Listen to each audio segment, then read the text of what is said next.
Olá, tudo bem? Estamos aqui para apresentar mais uma edição do nosso encontro marcado aqui pela sua TV Câmara, canal 40.3.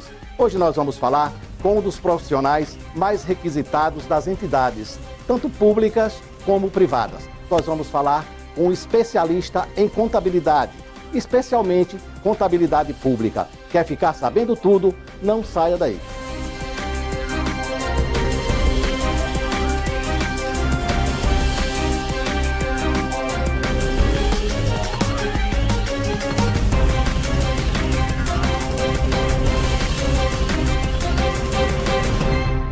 Como já havíamos anunciado, nós estamos recebendo aqui em nosso estúdio o professor Hamilton Andrade. Ele é especialista em contabilidade pública.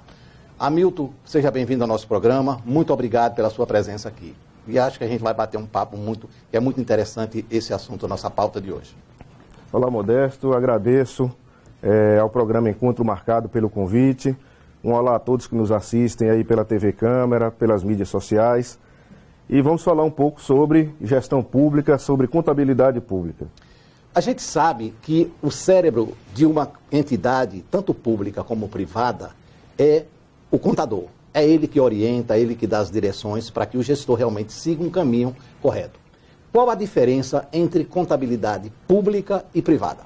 A contabilidade é uma ciência e ela deriva, né, da mesma estrutura.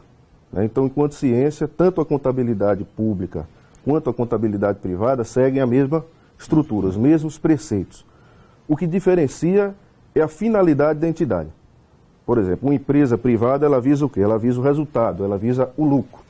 Já as entidades do setor público visam satisfazer as necessidades da sociedade. Entendeu? Então, é interessante. O principal dentro desse processo é a condução da gestão contábil quanto objetivo, né? A finalidade da contabilidade é gerenciar o patrimônio das entidades, sejam elas públicas ou sejam elas privadas. O patrimônio público é de todos, né? É da sociedade. Exato. E o patrimônio da empresa é de seus sócios, dos seus acionistas. Então a principal diferença, ela vai estar não na estrutura da ciência, da forma de se fazer contabilidade, mas no objetivo que o contador e que o gestor público tem, né? Enquanto finalidade, né? Enquanto objetivo fim. Atender a sociedade e as empresas aferir resultado. O que mudou na contabilidade pública? Porque ela é uma ciência, mas em constante evolução. Está sempre mudando, está surgindo coisas novas, sempre aperfeiçoando, inclusive, todo o processo contábil. O que mudou na contabilidade pública nos últimos anos? Muito interessante. Nós temos uma premissa, né, na contabilidade pública e na privada. Quando a gente fala de governo, né, diferente do privado, por exemplo, você, Modesto, como empresário, você pode fazer na sua empresa tudo que a lei não proíbe. Então, se não é proibido, você pode fazer. Você pode fazer. Já o ente público, ele tem uma conotação diferente. Ele tem que fazer tudo que a lei determina, né? Então, quando você passa para essa premissa, o gestor público, ele não pode fazer aquilo que ele tem vontade. Ele tem que fazer aquilo que foi previamente determinado. A gente vai falar um pouco mais à frente sobre essa questão do legislativo e do executivo e qual é o papel desses dois, que aí a gente vai entender um pouco mais dessa diferença. Então, por que o governo só pode fazer aquilo que a lei determina? Então, esse seria a principal diferença, o principal mecanismo contábil. Quanto à evolução, né, a contabilidade pública, ela veio lá da Lei 4.320, né, que é de 1964, e essa lei fez esse ano 56 anos. E ainda é vigente? Continua vigente, com pouquíssimas adaptações. Olha como essa lei foi uma lei de qualidade, né? A Constituição de 88 fez alguns adendos, né, quanto ao planejamento e tal. E o principal marco aí que a gente tem da contabilidade pública é a Lei 101 de 2000, que é a Lei de Responsabilidade Fiscal, que a gente ouve tanto falar, que nada mais é do que, entre outras palavras, na prática, a aplicação de sanções para o gestor que anda de forma irregular com as finanças públicas. Hamilton, qual o principal impacto dessas mudanças no setor público? Porque a gente vê que tem muitos gestores, hoje o gestor mais moderno, que ele está afinado com as mudanças, ele segue realmente. Mas existem aqueles gestores que ainda é da velha guarda, que ainda acreditam que pode fazer tudo. Qual o impacto dessas mudanças na contabilidade pública? Bom, o principal impacto aí com a Lei 101 de 2000 foi justamente o quê? A forma com que essas sanções são aplicadas aos gestores públicos. Ou seja, aquele gestor, né, que ainda, né, porventura, tenha um pensamento um pouco mais arcaico, digamos assim, de que se tudo pode, de que ele adentrou, que ele não vai cumprir o princípio da impessoalidade, né? A lei ela está aí para puni-lo, né? E fazer com que a regra principal, que é uma gestão eficiente, seja cumprida. Então, quando você pega um gestor que ele vai de encontro a essa lei, né, acontece o que de mais prejudicial pode acontecer a um político.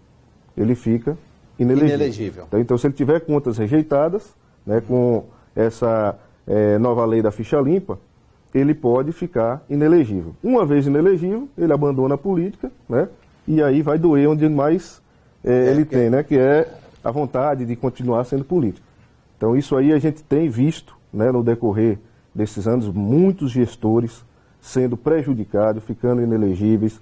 Nessa eleição agora, muitos não puderam se candidatar por conta de processo de inelegibilidade. Então, isso aí é, para mim, uma das maiores evoluções, né, que é justamente punir aquele que anda em desacordo. Existe nas entidades públicas a fiscalização externa, um acompanhamento das regras externas, que é o TCM, que é o Tribunal de Contas dos Municípios, e a Câmara de Vereadores. Mas muitas vezes, quando fecha-se a contabilidade, o TCM, que era quem dava o parecer pela reprovação, hoje é a Câmara que aprova e reprova, mas vem lá, a conta foram aprovadas com restrições. Essas restrições, com ressalvas, aliás. Essas ressalvas, elas podem ser corrigidas, ou como fazer, ou a Câmara, baseado naquilo, já pode automaticamente, mesmo com parecer, pela aprovação, ela pode ser rejeitada? Bom, esse é um conteúdo mais técnico. Quando a gente fala de Tribunal de Contas, né, o Tribunal de Contas dos Municípios, ele é um órgão assessor do Legislativo. Constitucionalmente, o poder de julgar e de fiscalizar as contas, né, entre a união dos três poderes, né, eles são independentes e harmônicos, mas essa função é uma função legislativa. Mas antes não era o tribunal que tinha esse poder? Não. E depois de uma lei aí, parece-me que a Câmara agora é quem aprova e reprova? Não houve nada. Não, o tribunal ele sempre foi um órgão assessor, né, do Legislativo. Do Legislativo.